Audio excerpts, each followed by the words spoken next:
Ever since the Resident Evil 2 remake released in 2019, almost every studio interested in action horror has been chasing that same formula. Code Violet, the latest game from Team Kill Media, is no exception. But while it borrows heavily from Resident Evil's design, Code Violet struggles to justify standing alongside it, especially at the price that it's asking. Code Violet released on the 10th of January as a PlayStation 5 exclusive, priced at £40 or $50 US. For that price, you're getting a roughly 6 to 8 hour third-person action game with loose horror elements. And by horror, I mean mostly poor lighting for the majority of the experience. Any real sense of atmosphere you might expect from this genre just isn't present here, at least not the version that I played. Code Violet pretty much plays exactly as you'd expect a modern Resident Evil clone to play like, with inventory management reminiscent of RE4, shortcutting your weapons to the D-pad buttons, saving at designated safe rooms, etc. The biggest change is thematic. Zombies are replaced with dinosaurs, clearly tapping into nostalgia for Capcom's very similar Dino Crisis series.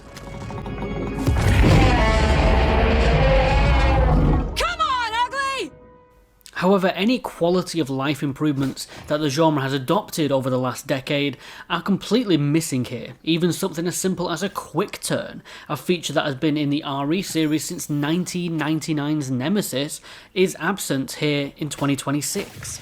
Combat in general just feels flat. There's very little visual feedback when shots connect, weapons reload endlessly even on a full clip, and Violet herself barely reacts when taking damage outside of a slowly draining health band on her arm.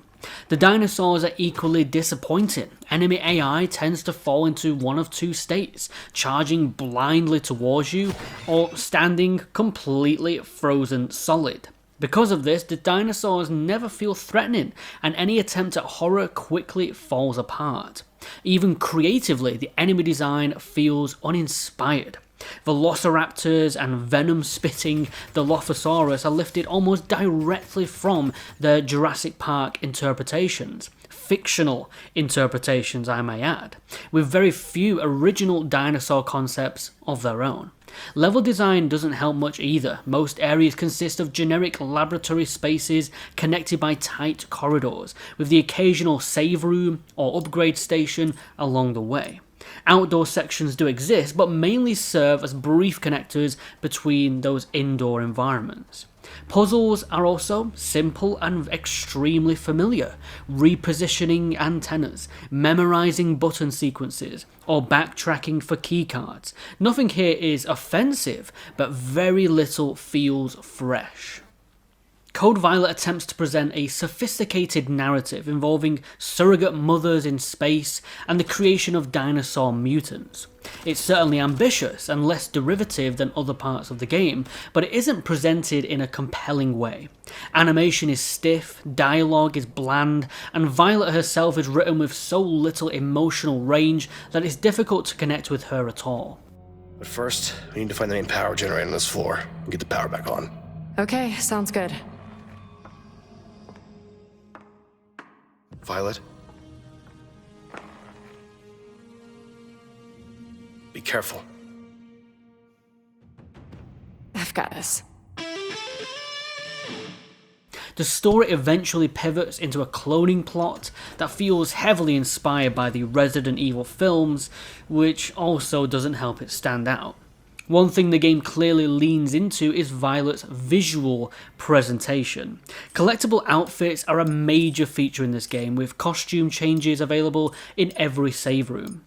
Most of these outfits fall into familiar, sexy archetypes. You got your cowgirl, your secretary, or elaborate undergarments. This could have worked if it matched the game's tone, but Violet is written as an extremely serious and gloomy character, creating a disconnect between the presentation and the personality. There are a couple of genuinely fun outfits, including one that dresses Violet as Regina from Dino Crisis, complete with matching hair, and that reference is worth commending. Unfortunately, even this feature is undermined by pre-rendered cutscenes, which revert Violet back to her default appearance. For something the developers clearly invested time into, this is a really frustrating missed opportunity to see these quirky outfits during the cutscenes. It would have at least added a little bit of humour. One area I can genuinely praise, however, is the soundtrack. The rock-focused music is strong enough that I found myself listening to it even after finishing the game. It's also fully accessible from the main menu without needing to purchase a deluxe edition, which is a nice touch. Outside of the soundtrack though, almost every aspect of Code Violet's presentation feels underdeveloped. Animation, the lighting, and environmental detail all fall short, making it difficult for the game to sell the horror experience that it's clearly aiming for.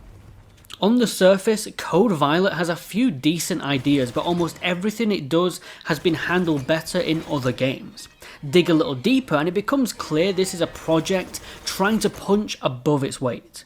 With weak dinosaur AI, flat gunplay, an unmemorable protagonist, uninspired level design, and a complete lack of atmosphere all holding it back. For the price that it's asking for, the overall level of polish just simply isn't there. I'm going to give Code Violet a generous 4 out of 10, largely because the soundtrack stood out as a genuine positive. I'd only recommend this to die-hard action horror fans who are desperate for more over-the-shoulder horror in the style of Resident Evil or the recent Dead Space remake and Silent Hill 2 remake. But you also gotta be willing to tolerate a significant amount of jank that comes with this game. If you played Code Violet or you're thinking about picking it up, I'm curious what you think. Let me know in the comments below and I'll catch you in the next review. Take care.